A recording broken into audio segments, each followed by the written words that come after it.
Volto antes da meia-noite, amor. É só ver o jogo e volto pra casa. Último jogo, a tragédia de Osasco em 1984. Na noite de 15 de julho de 1984, Roberto Carlos Silva, 28 anos, despediu-se da esposa Maria Aparecida, com um beijo rápido na testa e uma promessa que nunca cumpriria. Volto antes da meia-noite, amor. É só ver o jogo e volto para casa. Ele vestia a camisa alvinegra do Corinthians, aquela que havia comprado com o salário de 2 semanas, trabalhando como torneiro mecânico na fábrica da Volkswagen. Seus olhos brilhavam com a empolgação de quem iria assistir ao maior clássico do futebol paulista. Corinthians contra Palmeiras no Pacaembu. Antes do amanhecer de 16 de julho, Roberto estaria morto, vítima de uma briga de torcida que se transformou em massacre, e sua história se tornaria o símbolo mais doloroso de como a paixão pelo futebol pode se transformar em tragédia quando misturada com violência, álcool e rivalidade que ultrapassa os limites do campo. Osasco, 1984. A cidade fervilhava com o crescimento industrial que transformara aquele subúrbio de São Paulo em polo econômico. Fábricas se multiplicavam, empregos surgiam, famílias chegavam de todos os cantos do Brasil em busca do sonho paulista. A população havia saltado para quase 500 mil de habitantes. Muitos deles migrantes nordestinos e mineiros que trouxeram suas culturas, suas esperanças e também suas paixões futebolísticas.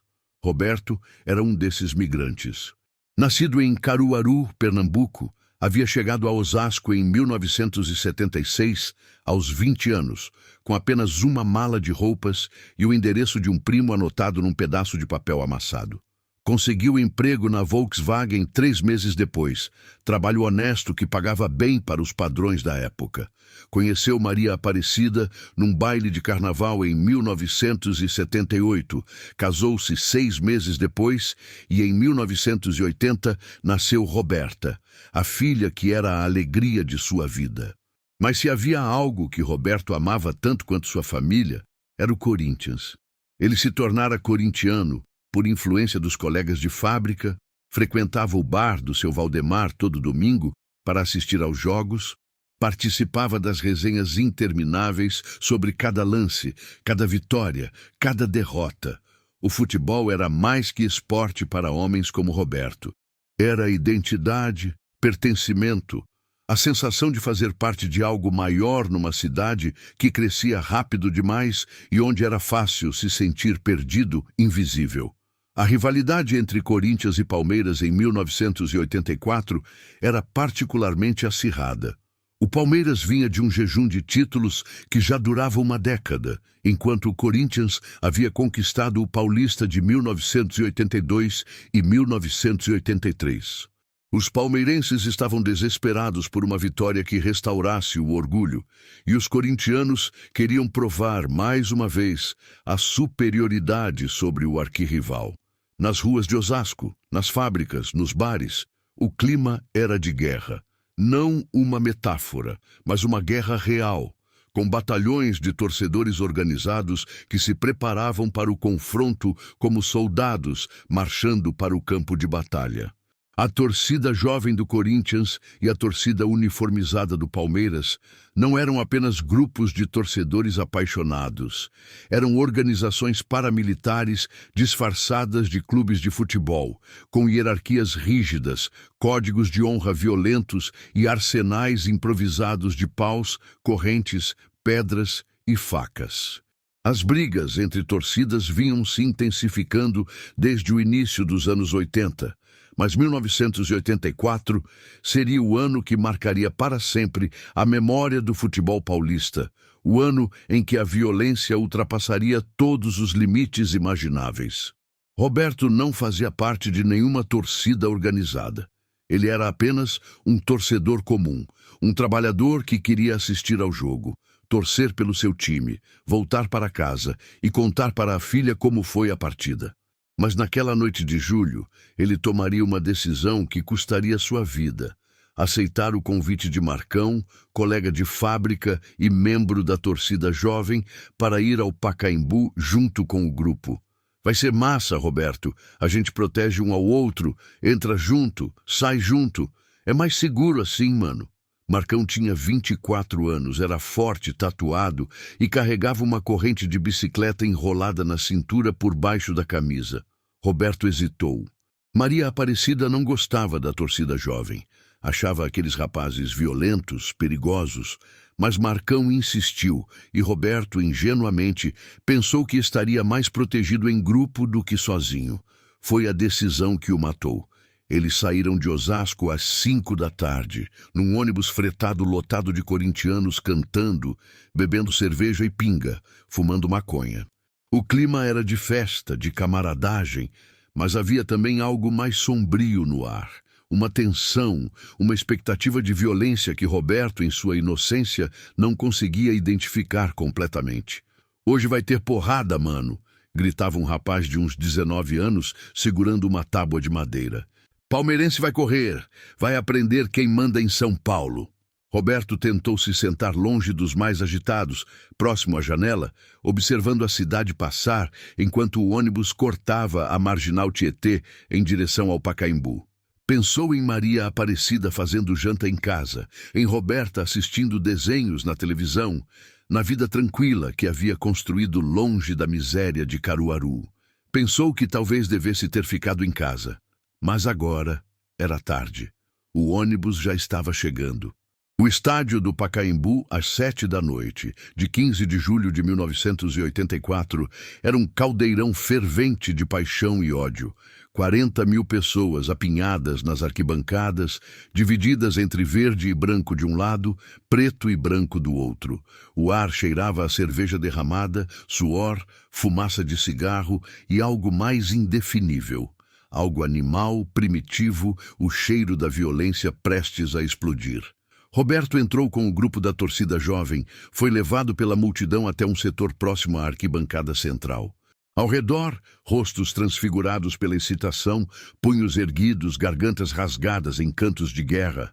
"Olê, olê, olê, olá, Corinthians, Corinthians!" O som era ensurdecedor, visceral, fazia o peito vibrar. E do outro lado do estádio, a resposta palmeirense, igualmente furiosa, igualmente desesperada. O jogo começou às 8 da noite. Foi violento desde o primeiro minuto, faltas duras, jogadores se provocando, árbitro perdendo o controle. Aos 23 minutos do primeiro tempo, um pênalti polêmico para o Corinthians. A torcida palmeirense explodiu em fúria, garrafas começaram a voar em direção ao campo, bombas de efeito moral estouraram nas arquibancadas. A polícia militar, mal preparada e em número insuficiente, tentou conter o caos, mas era como tentar segurar uma avalanche com as mãos nuas. Roberto viu quando começou. Viu um grupo de palmeirenses tentando invadir o setor corintiano, viu a torcida jovem se organizar para repelir o ataque, viu a primeira paulada, o primeiro corpo caindo, o primeiro sangue manchando o concreto. "Fica perto de mim!" Marcão gritou, segurando Roberto pelo braço. "Não se separa, mano. Se separar, tu tá morto." Mas na confusão que se seguiu, com centenas de pessoas correndo, empurrando, brigando, Roberto perdeu Marcão de vista. Foi empurrado pela multidão, perdeu o equilíbrio, caiu.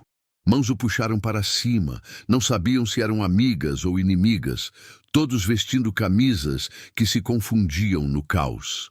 Ele tentou gritar, pedir ajuda, mas sua voz se perdeu no rugido coletivo da violência. O jogo foi interrompido aos 31 minutos. Jogadores correram para os vestiários enquanto a batalha consumia as arquibancadas. A PM finalmente avançou com cacetetes e bombas de gás lacrimogênio, mas só piorou a situação, espalhando os combatentes para as ruas ao redor do estádio. Roberto conseguiu sair do Pacaembu, desorientado, com o rosto ardendo do gás lacrimogênio, as roupas rasgadas. Ele só queria ir embora, pegar um ônibus, voltar para Osasco, abraçar Maria Aparecida e jurar que nunca mais pisaria num estádio de futebol. Mas quando chegou à rua Itápolis, a 2 quadras do Pacaembu, encontrou o inferno. Grupos de palmeirenses e corintianos se enfrentavam numa guerra de guerrilha urbana. Pedras voavam, quebrando vidraças de carros e lojas. Paus e correntes trovejavam contra carne e osso. Facas brilhavam sob a luz dos postes. Roberto tentou se esconder atrás de um carro estacionado, mas foi visto por um grupo de 7 palmeirenses, todos jovens, entre 17 e 25 anos, todos alcoolizados, todos armados. "Olha lá, um corintiano!" O grito veio de um rapaz magro, de cabelo comprido, segurando uma barra de ferro. "Pega ele, pega, porra!" Roberto correu. Correu como nunca havia corrido na vida, os pulmões queimando, o coração explodindo no peito. Mas eram 7 contra 1, e eles conheciam aquelas ruas melhor que ele. Cortaram seu caminho na rua Albuquerque Lins.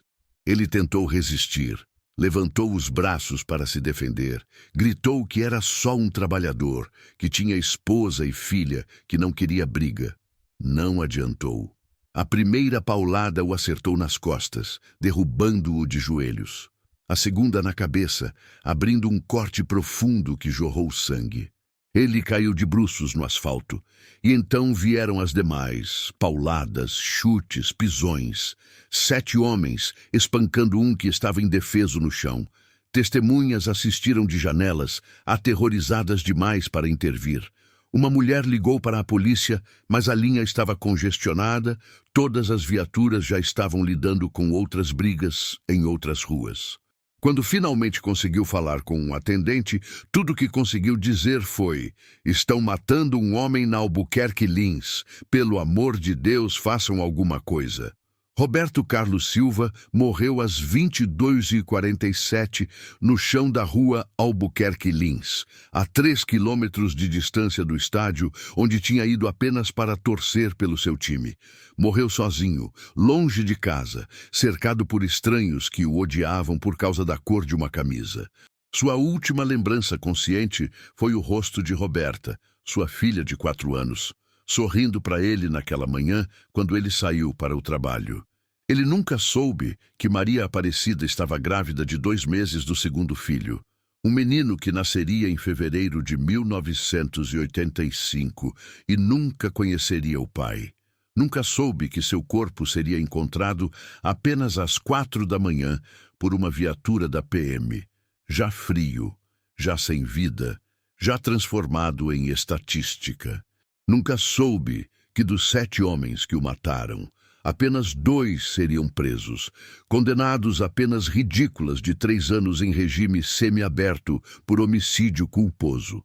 Os outros 5 nunca foram identificados, desapareceram na noite, voltaram para suas vidas como se nada tivesse acontecido.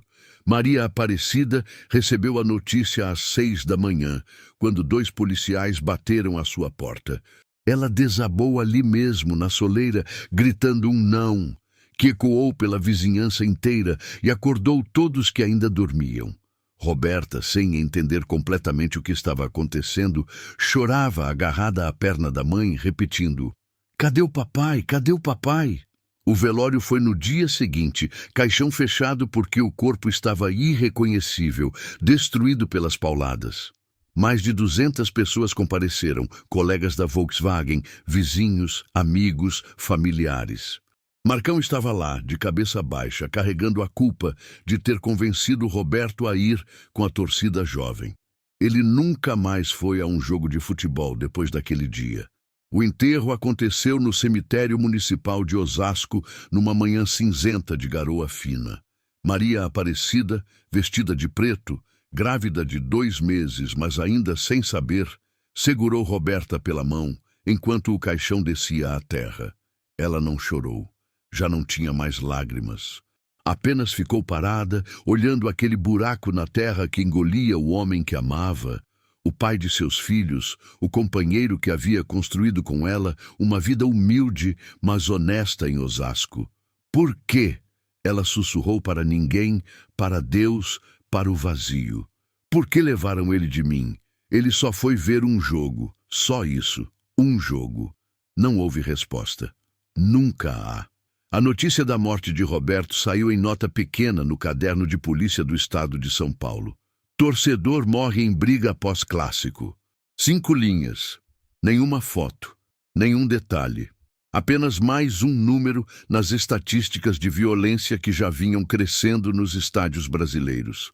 Mas para Maria Aparecida, para Roberta, para o filho que nasceria sem pai, Roberto não era estatística. Era tudo. Era o homem que acordava às 5 da manhã para trabalhar, que chegava em casa cansado, mas sempre com um sorriso, que brincava com a filha de cavalinho, que sonhava em comprar uma casa própria, que planejava dar aos filhos a educação que ele nunca teve.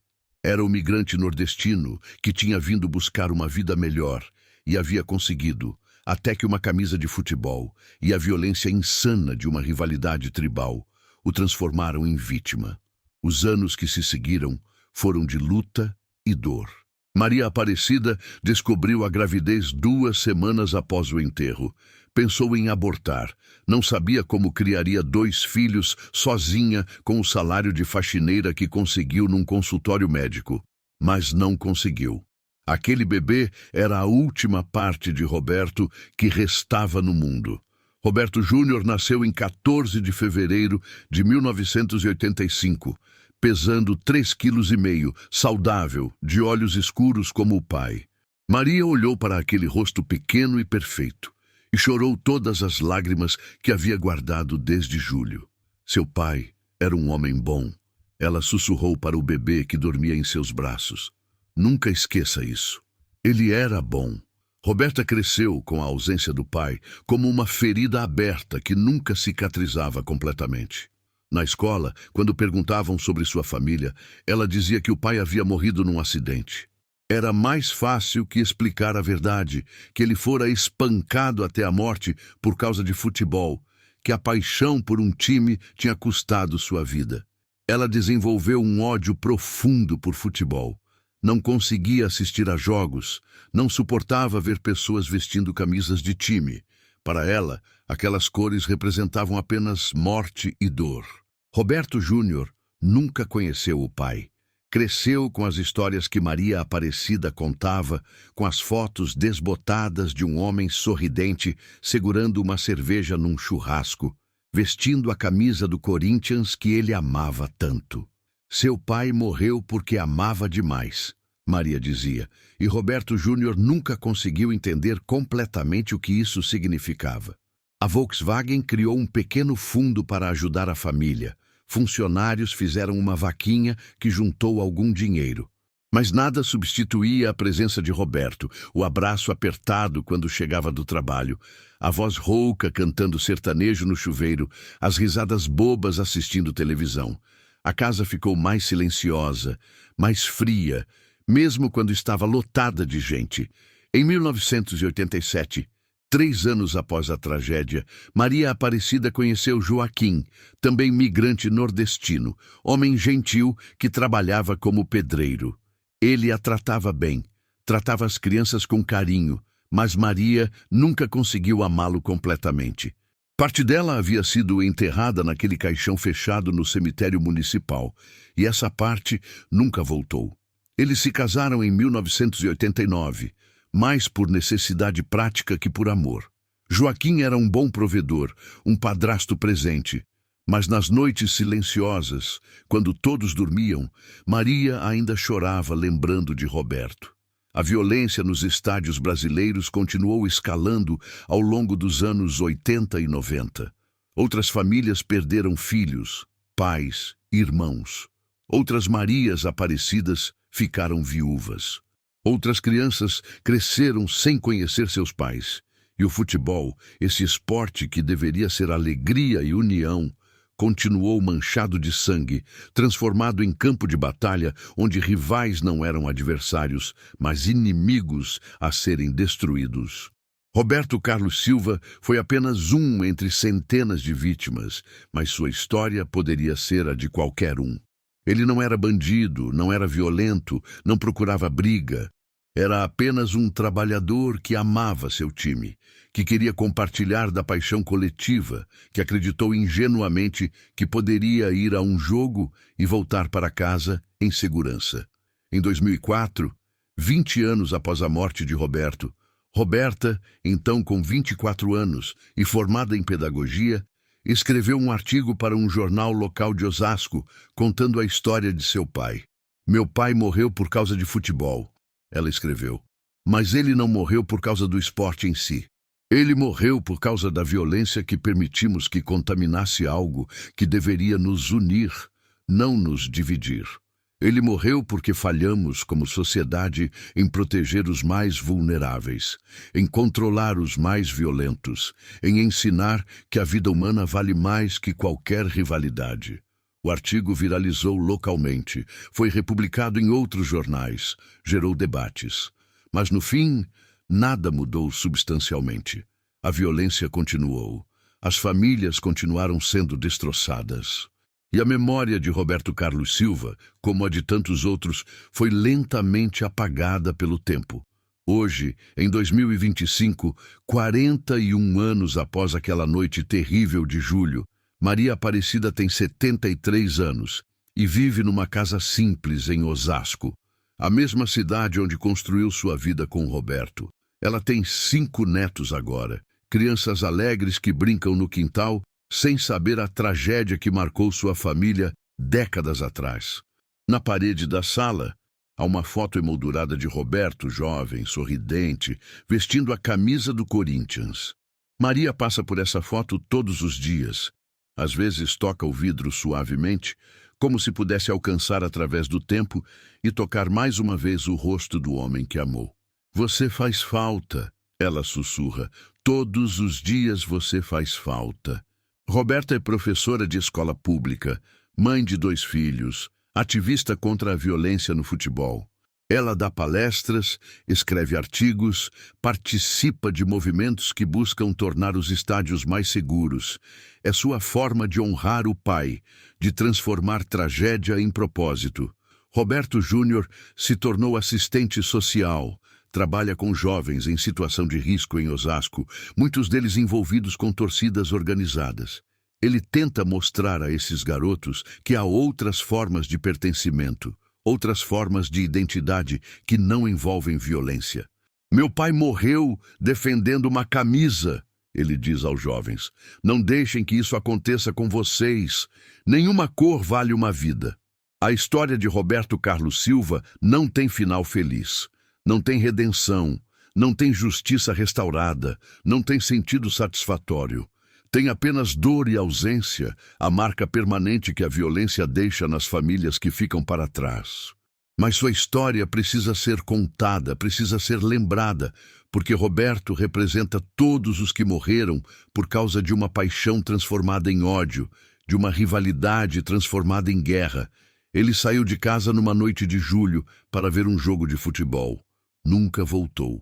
E 41 anos depois, sua família ainda carrega o peso dessa ausência, ainda se pergunta, e se? E se ele não tivesse ido ao jogo? E se não tivesse aceito o convite de Marcão? E se a polícia tivesse chegado a tempo? E se aqueles 7 homens tivessem escolhido não espancá-lo? E se? E se? E se? Perguntas sem respostas, apenas a certeza cruel de que uma vida foi destruída, uma família foi dilacerada, e tudo por causa de 11 contra 11 correndo atrás de uma bola. Roberto Carlos Silva foi enterrado com a camisa do Corinthians que vestia naquela noite. Maria Aparecida insistiu, apesar do sangue que a manchava, apesar de tudo. Era o que ele mais amava depois de nós, ela disse.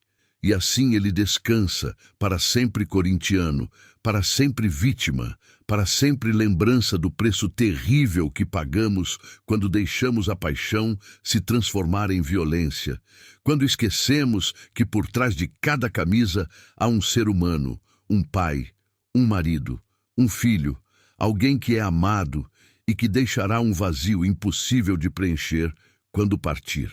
A camisa que ele vestia com tanto orgulho tornou-se sua mortalha. E Osasco, a cidade dos sonhos onde ele havia construído uma vida honesta, tornou-se a cidade onde seus sonhos foram brutalmente interrompidos numa noite de julho de 1984, quando ele saiu para ver um jogo e nunca mais voltou para casa.